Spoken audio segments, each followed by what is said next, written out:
I couldn't hardly sleep last night with excitement. It's Maywood week. This is one of my favorite weeks of the year for a lot of reasons. Like getting to go and act like a kid for a lot of days in a row and nobody judge you for acting like a kid for a lot of days in a row. So that's always a lot of fun. But I also enjoy seeing the spiritual growth and the spiritual situations that a lot of our young people, and not just our young people, but all over the place that come together, those spiritual situations that they're in and the decisions that they make. It really is an incredible week, and Tony does a great job. I've already gotten a call last night and this morning from Tony because I plan to go tonight after church and have been given a list of things that people have forgotten. There's already towels that they don't have. Some kids, so some of your kids, I don't know who they are, forgot towels, and some of them forgot sheets. So those two things are on the list. But if there's anything else you need to send, then I'll be glad to take this along with us. If you have your Bibles, go ahead and be turning to the book of Esther. Esther chapter 2 is where we'll start our discussion this morning, or at least we'll direct our thoughts from there for the time being. Nathaniel read for us Esther chapter 4, verses 11 to 14. You could argue that those are the key verses of the book, perhaps the most notable verses in the book because of that one phrase, "for such a time as this." And if you've studied the book of Esther, or at least have heard about Esther in general, then you understand that Esther was not a likely candidate.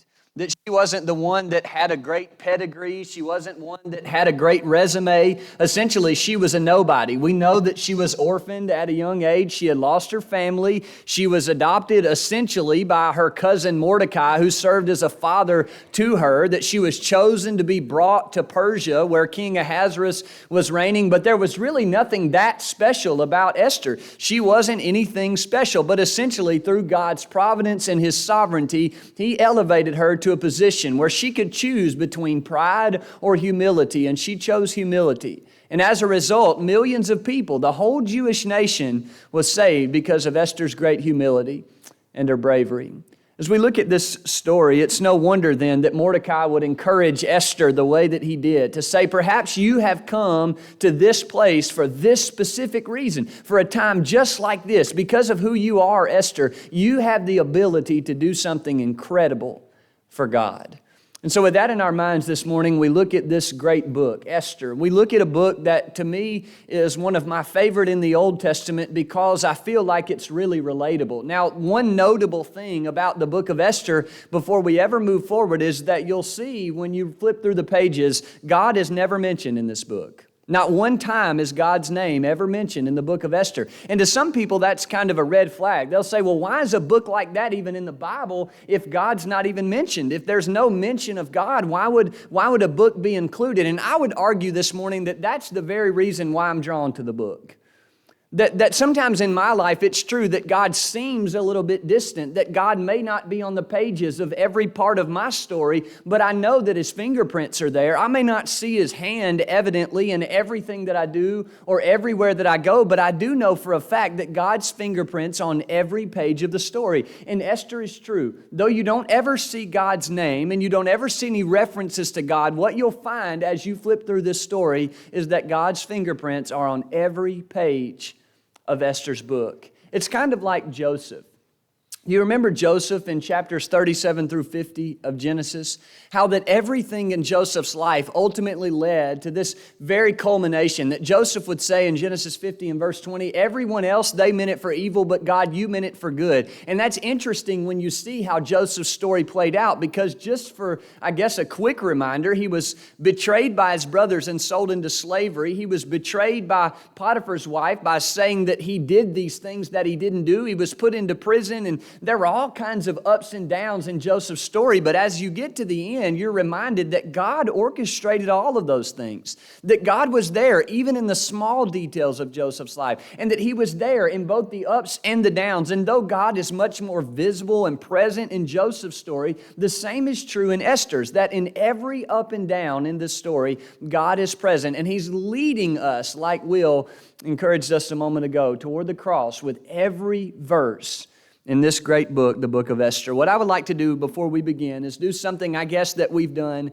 every week in our study of the Old Testament. As we've made our way through each book of the Old Testament, we've tried to give some sort of summary, maybe even some sort of outline that will help us study the book, and then we'll dive into this idea that God is at work. So let's start with a quick summary. Maybe some of you have never heard the book of Esther, or at least the story of the book of Esther, and some of those things that Will was mentioning about King Ahasuerus or Mordecai or Haman, that's not familiar to you. So here's the story in a nutshell, essentially. There was a king who reigned in Persia, King Ahasuerus, or some of your Bibles might say Xerxes. If you're studying history, Xerxes #1 is the same guy, King Ahasuerus or Xerxes, right? He ruled over this place called Persia, and at this time there was an incredible amount of tension, I guess you could say, between the Jews and everyone else, especially in the region of Persia. They didn't like the Jews. But that's really kind of a side story, or at least at first. At first, we're introduced to King Ahasuerus and the fact that he has banished his queen. The queen's name was Vashti. And the reason that King Ahasuerus made the decision to make the queen go away is because he demanded that anytime he calls for anyone, that they essentially had to drop whatever it was they were doing and come and appear right before his presence immediately. And if they didn't do that, then they were going to be punished. So King calls for Vashti, his queen, and she doesn't come immediately when he asks, and so he banished her. And so as soon as you open the book, you're introduced to this search for a new queen. And it just so happens that Esther, the lady Esther, is one who is brought to Persia as an option. There were a bunch of other women there, but there was a woman, Esther, who was brought to Persia to be chosen, or at least to be a candidate to be chosen to be the next queen. And she was. We learned quickly about Esther that she was the cousin of Mordecai. I mentioned that a moment ago.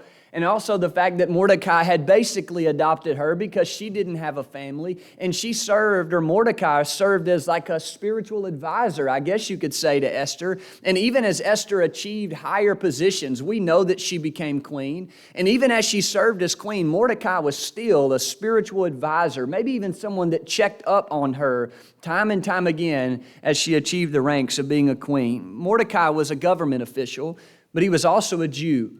Because Mordecai was a Jew, that meant that there were people who hate him. Not just hated him because he was a government official, but they really hated him because he was a Jew. Specifically, Haman. Haman was a guy who was prideful. He wanted everybody to think that he was better than he actually was.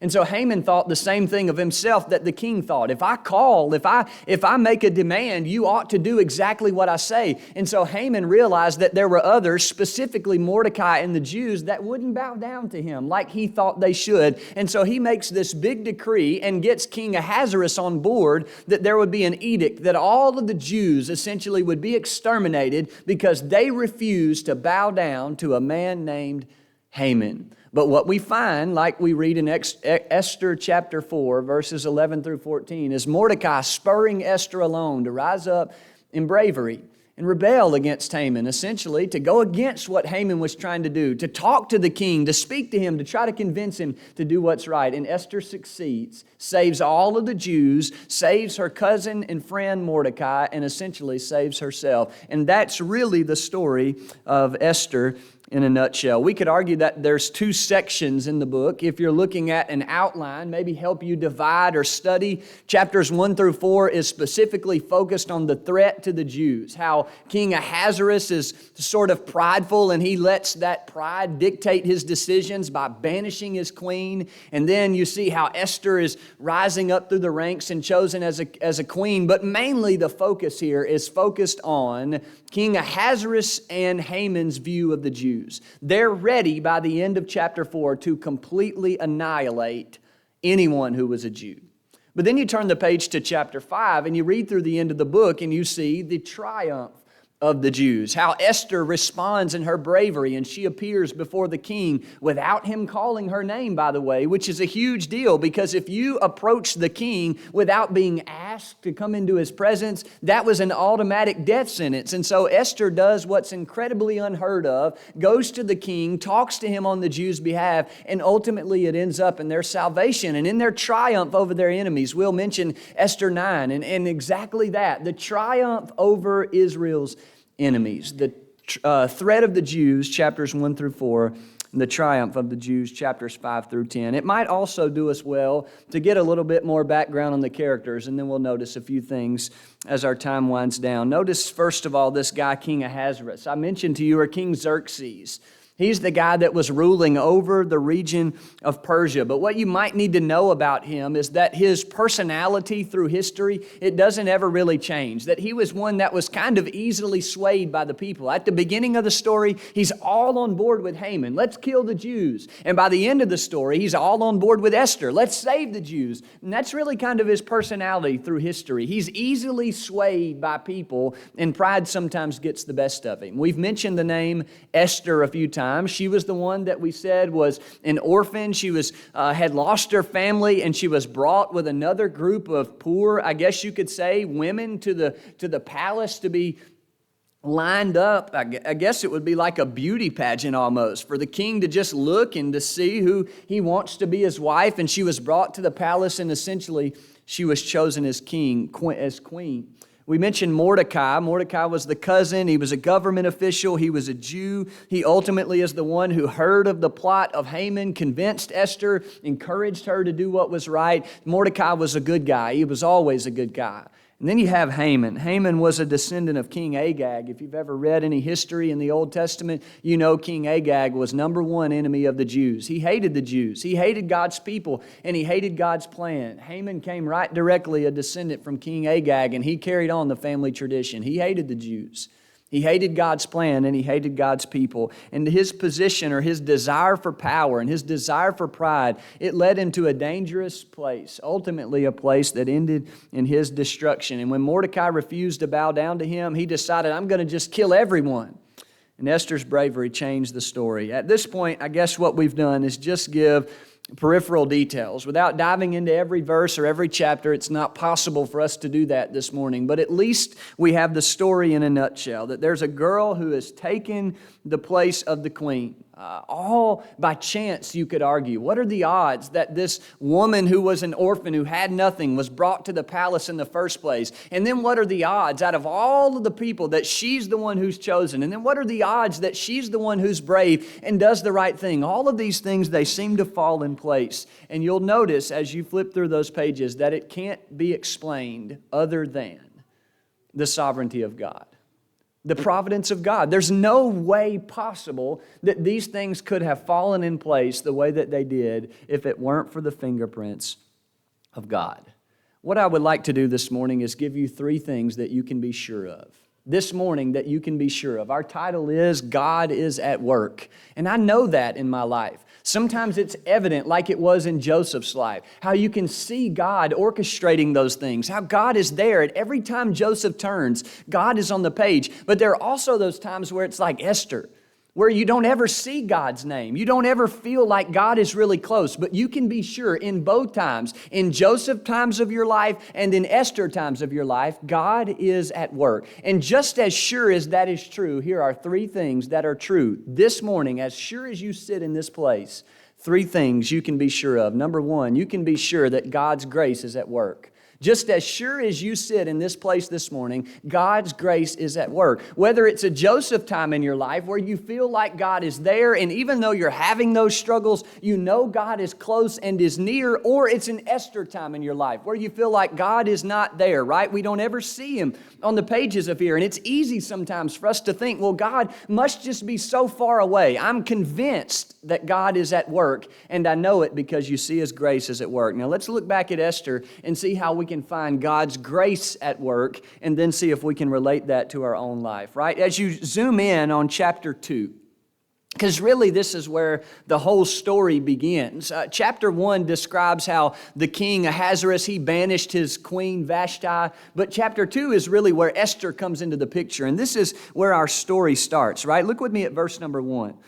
After these things, when the anger of King Ahasuerus had disappeared, he remembered Vashti and what she had done and what had been decreed against her. The young king, or the king's young men who attended him, said, "Let the beautiful young virgins be sought out for the king, And let the king appoint officers in all of the provinces of his kingdom to gather all the beautiful young virgins to the harem in Susa, the citadel, under custody of Haggai, the king's eunuch, who is in charge of the women. And let their cosmetics be given to them. And let the young woman who pleases the king, verse 4, be queen instead of Vashti. This pleased the king, so he did it. Now there was a Jew in Susa, the citadel, whose name was Mordecai, the son of Jair, son of Simei, the son of Kish, a Benjaminite, who had been carried away from Jerusalem among the captives, carried away with Jeconiah, king of Judah, whom Nebuchadnezzar, king of Babylon had carried away. He was bringing up Hadassah, that is Esther, the daughter of his uncle, for she had neither father nor mother. The young woman was a beautiful figure, had a beautiful figure, was lovely to look at, and when her father and mother died, Mordecai took her as his own daughter. So when the king's order and his edict were proclaimed, when many young women were gathered in Susa, the citadel, in custody of Haggai, Esther was also taken into the king's palace and put in his custody, who had charge of the women. And the young women pleased him and won his favor, and quickly provided her with cosmetics and portions of food, and with 7 young chosen women from the king's palace, and advanced her and her young women to the best place in the harem. Esther had not made known her kind of people. This is important. Esther was obviously, it seemed like, maybe even embarrassed of where she had come from. Or perhaps if they knew where she had come from, she wouldn't even be considered anymore. Verse number 10. Esther had not made known her people or kindred, for Mordecai had told her not to make it known. And every day Mordecai walked in front of the court of the harem to learn how Esther was and what was happening to her. Now when the turn came for each young woman to go into King Ahasuerus, after being 12 months under the regulations for the women, since this was the regular period of their beautifying, 6 months with oil, 6 months with oil of myrrh, 6 months with spices and ointments for women. And when the young women went into the king in this way, she was given whatever she desired to take with her from the harem to the king's palace. Verse 14. In the evening she would go in, and in the morning she would return to the second harem in custody of Shashgaz, the king's eunuch, who was in charge of the concubines. She would not go into the king again unless the king delighted in her, and she was summoned by name. When the turn came for Esther, the daughter of Abihail, the uncle of Mordecai, who had taken her as his own daughter to go into the king, listen to this. She asked for nothing except what Haggai, the king's eunuch, who had charge of the women, advised. Now Esther was winning favor in the eyes of all who saw her. And when Esther was taken to King Ahasuerus into his royal palace in the 10th month, in the month of Tebeth, the 7th year of his reign, notice verse 17 now. The king loved Esther more than all the women. This next phrase is key. And she won grace and favor in his sight more than all the virgins, so that he set the royal crown on her head and made her queen instead of Vashti. Now you think for a second about what we just read. That's the whole story, essentially, about how Esther came to Persia. That essentially the queen was gone, so these guys come up with this idea, why don't we just go get the most beautiful women in the whole region and bring you right here in front of you, king, and you just pick whichever one you want. And so they're given access to all the finest clothing, all the finest perfume, all the finest makeup, and they're told basically, make yourself look the best that you can possibly make yourself. And when the king calls your name, you'll go in there in front of him and you'll be given the best shot at being the queen. And notice what Esther did. Did you see that?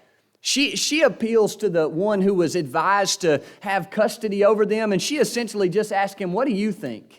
All these other girls, man, they're standing in front of the mirror. They're spending all of their time putting on the best dress. And Esther essentially just says, you know what? Just give me what you think will work. And it's like she was responding in such a way, I think very humbly and with wisdom, to say, I'm not really going to try on my own. I'm not really going to trust in why don't you just tell me what the king would like, and that's what I'm going to do. At the end of the day, I'm trying to please him, not myself. And so I'm going to do what the king wants. I like that she was asking Haggai in verse number 15, what do you think I should wear? What would the king want me to wear is essentially what she was doing. And in verse 17, you learn that she obtained grace and favor in the sight more than all of the other women, and he placed the crown on her head and made her queen. While the other women are grabbing the best clothes and the best perfumes and the best accessories to make themselves look the best, Esther didn't rely on her own abilities. Esther submitted herself to the one who was put over her, the official that had been advised by the king to oversee these women. There's so much wisdom and humility in her decision. And I think that's what makes the beauty of Esther so evident to us as we read through those verses. All these women were trying to outdo one another by how good they can make themselves look. And Esther's doing the opposite. She's wisely submitting herself to the one that the king put over them, and the results spoke for themselves. Now, this incident to me, I think, depicts or describes at least what happens when you depend entirely on the king's favor, when you are willing to put self aside for a second, when you're willing to not necessarily go on what seems best for you and you're trying to outdo other people by what you want, but instead yielding to what you think the king might want. I think it's an incredible picture of grace, and perhaps why Esther was the one who gained favor. I'm reminded of what Peter says. Peter in 1 Peter chapter 5 in verse 5. Do you remember that? He says, God opposes the proud, but gives what? Grace to the humble. Esther's the poster child for 1 Peter 5 in verse number 5. Everyone else is trying to outdo themselves, make themselves look the best, do everything they can to turn the head of the king. And that wasn't what got the king's attention. What got the king's attention was the one who was concerned about what the king wanted. And she earned all the grace and favor in the sight of all the other people, but most importantly, in the sight of all the king. God's grace was at work in Esther. And I would argue that in order for us to access the grace of God, or at least to get the full benefit of the grace of God, then we ought to quit worried about keeping up appearances and trying to outdo one another by all the things that we can do, and be most concerned about what the king wants. Because God's grace is still at work today. And just as Esther was elevated into high places, even after coming from nothing, do you remember that? She was orphaned. She had no family. Mordecai even told her, don't tell the king about where you came from. Why? Well, because compared to everyone else, you're not the ideal candidate. God's grace has an incredible way of taking us from nothing and making us something. But it's only for those who are willing to submit to the king and what the king wants. God's grace was at work in the book of Esther. Number 2, quickly, sin's destruction was at work, or sin, you could say, was at work. Essentially, there are 2 big pictures of this, but I'd like to just focus on one. We could say for the time being that King Ahasuerus was a picture of sin, because how all of this got started was that he thought that everyone should just come the second he snapped his fingers. And maybe that was his right because he was the king, but really it was a pride thing. He thought more of himself than he actually was. And so he banishes his own queen because she didn't appear right when he snapped his fingers, essentially. But the one that I'd like to focus on is Haman. And we haven't read much about Haman, and Haman really doesn't come into the picture until the end of chapter 2 and maybe the beginning of chapter 3, but essentially you have this situation. And the 2 things that hang in the balances are words that we've already mentioned, pride and humility. Because really in the text, in the book of Esther, pride is the trap. It's the key sin that seems to sink people's ships. Now, if you look at chapter 3, and we won't read all of it in its entirety, but as you glance down through the text, you'll notice that Haman devises a plot that essentially in the end is geared to make Haman look better. That's pride. That Haman saw his position, he saw the opportunities that he had, and so he begins to elevate himself and basically force others to do the same so that he's elevated and so that he's lifted up and that other people are bowing down to him, essentially. He was full of selfishness and he was full of hate, and ultimately it led to his demise. It's like a whole movie plot, essentially. You have this guy who has an evil plan, and ultimately his plans are not only thwarted, but then they're used on him. They're reversed back to him. And he essentially falls prey to the very plan that he was using on other people. The thing that he was wanting to do to the Jews eventually ends up happening to him. God used every bit of his evil plan to turn it right back toward him. But the Jews came out on the other side. Mordecai, they came out on the other side. Esther, they came out on the other side, the side that was blessed. And perhaps it was because of what they did show. That was humility. We've already referenced it, at least in just passing in 1 Peter 5 and verse 5, maybe why Esther was evident, or at least it was evident in her life, the grace of God because of her humble position. And you look at Mordecai and you look at Esther and the character that they showed through the book and every other character in the book that had the same decision to make. Will I be humble or will I fall prey to the trap, to the sin of pride? Will I let it overtake my life? Will I think more highly of myself than I actually am, or think that other people ought to view me better than they do? Pride, those people who chose pride, they faced defeat. They met their demise. They were completely destroyed, but those who walked in humility and integrity before God, they made it through every hard circumstance with grace and with power, and ultimately with exaltation and with victory. By the time Mordecai told everyone, Esther, the king, and others about the evil plot of Haman against the Jews, Esther, she was in high places. And you think about how easy it could have been for Esther to change her mind and say, you know what, Mordecai, I'm not worried about it. I'm the queen now. I can do whatever I want, especially given where she came from. She had nothing and now she's the queen. Esther had a choice just like Haman. Will I choose pride or will I choose humility? And thankfully she chose humility, but you can't say the same for Haman. Haman fell prey to the sin of pride. And you can be sure, you can be 100% sure that as much as you sit here in this place this morning and preach and believe with all your heart that God's grace is at work, you better believe that sin is at work. That sin is trying, if not harder than the grace of God, to work in your life. And ultimately, one of the biggest downfalls in the lives of humans today is this temptation of pride. Let us learn from Haman, perhaps in your own study more in depth about the sin of pride and how it led to the destruction of anyone who embraced its ugliness in their lives. Number 3 this morning, and perhaps the most important as it pertains to our lesson, God's sovereignty is at work in this story. As you read through those pages, and we mentioned that God's fingerprints are everywhere, even though you don't essentially see His name. I just zoom in on verse number 17 in chapter 2. We left off with that one just a minute ago, but I think it's a really key verse in emphasizing this point. This is the one where Esther finally becomes the queen. And out of a number of circumstances, I think in the book where you see God's sovereignty play out, to me, this is a really evident one. Queen Vashti just so happened to be removed as the queen.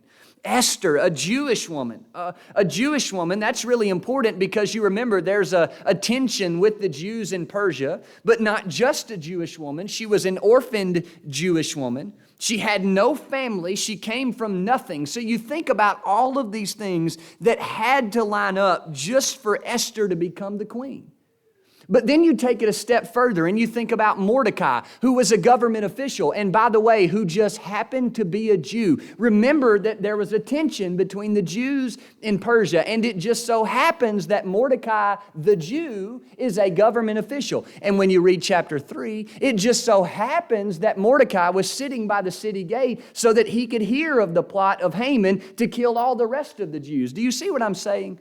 In just 2 chapters, you read about all of these incredible things that line up perfectly, and they don't make sense. From a human, finite perspective, considering all of the circumstances in the region of Persia, especially the circumstances that pertain to being a Jew, it makes no sense.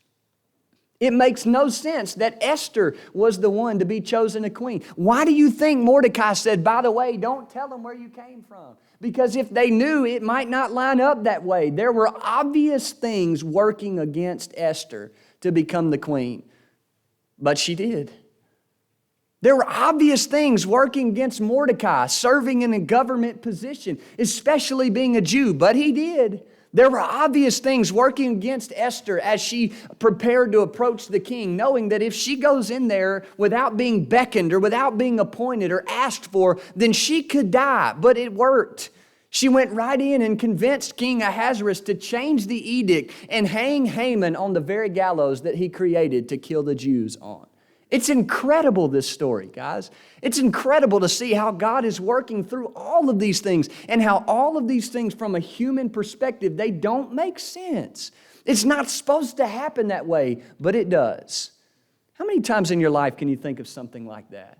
From a human perspective, it just doesn't make sense. And you look back and you try to figure out how all of these things fell into place, or how is it ever going to work out? And you then rely on the sovereignty of God. You lay your head on the pillow at night knowing that she was put in that position for a specific reason, to share the glory of God with the Jews, to save the Jews, to make a way essentially for the cross, just like Will directed our thoughts before the Lord's Supper. God put her there for that purpose, and Mordecai recognized that when he said, perhaps, Esther, you were put here for a time just like this. God was orchestrating those things all along. And I stand here before you this morning preaching that very same message, that there still is a sovereign God that reigns well in this universe.